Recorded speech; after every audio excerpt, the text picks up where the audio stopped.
बहुत समय पहले मिस्र पर फिरौन रेमेसिस का राज था। रेमेसिस अपनी शान शौकत, वैभव और अपार खजाने के लिए पूरे संसार में प्रसिद्ध था। उसके खजाने में इतना सोना, चांदी और हीरे जवाहरात थे कि दूसरे राजाओं की कल्पना भी फीकी पड़ जाए। फिरौन के खजाने का रहस्य। रेमेसिस जब अपने खजाने को देखता तो उसका हृदय गर्व और संतोष से भर जाता, लेकिन मन के किसी कोने में उसे चिंता भी रहती, इतनी बेशुमार दौलत को मैं कैसे सुरक्षित रखूं? अंततः उसने निर्णय लिया कि शाही महल के बराबर एक विशेष पत्थर का कमरा बनवाया जाए, जिसमें खजाना सुरक्षित रखा जाएगा। इस कार्य के लिए उसने एक बूढ़े कारीगर को चुना, जो मिस्र में अपनी कारीगरी के लिए प्रसिद्ध था। कुछ ही महीनों में उस कारीगर ने ऐसा मजबूत और भव्य कमरा तैयार कर दिया कि उसे देखकर फिरौन भी दंग रह गया। कमरे का केवल एक ही दरवाजा था। वह दरवाजा सीधे फिरौन के निजी कक्ष में खुलता था। उस दरवाजे की चाबियां केवल रेमेसिस के पास थीं। खजाना कमरे में रखवाने के बाद रेमेसिस ने चैन की सांस ली। कारीगर ने अपने काम में एक गुप्त रहस्य छुपा रखा था। उसने पत्थरों की आड़ में एक और दरवाजा बनाया था, जिसे खास तकनीक से ही खोला जा सकता था। यह गुप्त दरवाजा केवल कारीगर जानता था। कई वर्ष बाद जब कारीगर मृत्युशैया पर था, तो उसने अपने दोनों बेटों को यह रहस्य बता दिया। बेटा, मैंने तुम्हारे लिए वह गुप्त दरवाजा बनाया है। जब भी चाहो वहां से खजाना निकाल सकते हो। कारीगर के मरते ही उसके दोनों बेटे रात के अंधेरे में खजाने के कमरे के पास पहुंचे। उन्होंने पिता के बताए तरीके से पत्थरों को खिसकाया और दरवाजा खुल गया। उनके सामने सोने चांदी के ढेर और बेशकीमती जवाहरात चमक रहे थे। दोनों भाइयों की आंखें चौंधिया गईं। वे कुछ सोना हीरे लेकर बाहर आ गए। हर तीसरे चौथे दिन वे गुप्त दरवाजे से भीतर घुसते और खजाने पर हाथ साफ करते। कुछ समय बाद रेमेसिस ने खजाने का निरीक्षण किया। उसने देखा कि खजाने में से बहुत सी चीजें गायब हैं। ये कैसे संभव है? चाबियां तो केवल मेरे पास हैं।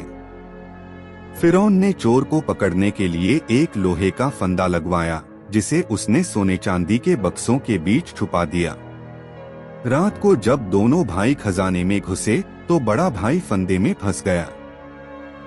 छोटे भाई ने उसे निकालने की कोशिश की, लेकिन असफल रहा।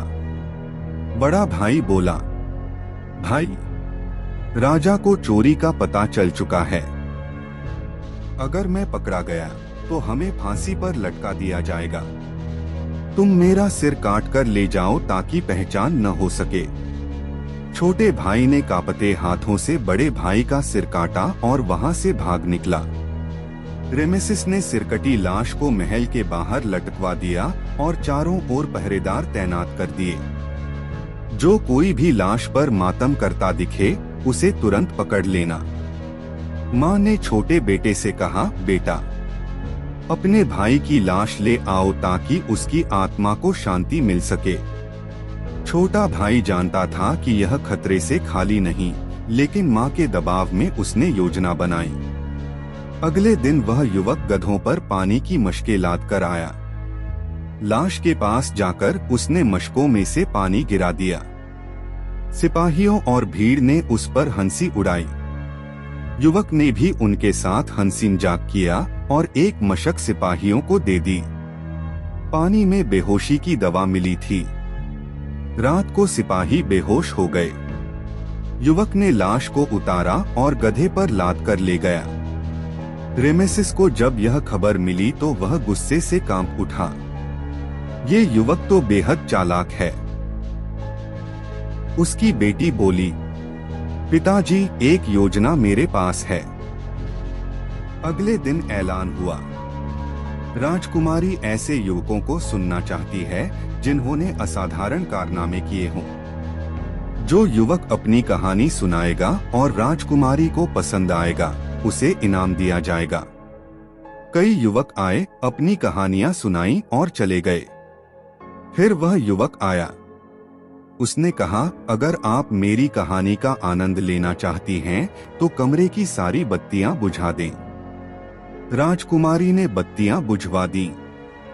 युवक बोला, मैं ही हूँ जिसने गुप्त दरवाजे से खजाना चुराया और लाश को उतार कर ले गया। राजकुमारी ने चीख मारी। सिपाही कमरे में घुस आए, लेकिन युवक की जगह केवल एक लकड़ी का हाथ पड़ा था। वह तो खिड़की से कूदकर भाग गया था। रेमेसिस ने युवक की बुद्धिमत्ता और साहस की सराहना की। यह युवक मिस्र का सबसे चालाक इंसान है। उसने ऐलान कर दिया, उसे क्षमा किया जाता है। अगर वह महल में आए तो उसे इनाम दिया जाएगा। कुछ दिन बाद युवक महल आया और रेमेसिस के सामने झुककर बोला, महाराज, मैं ही वह चोर हूँ। रेमेसिस ने हंसकर कहा, तुम्हारी बुद्धिमानी ने मेरा दिल जीत लिया है। और उसने अपनी बेटी की शादी उस युवक से कर दी। इस तरह कारीगर का बेटा मिस्र का राजकुमार बन गया।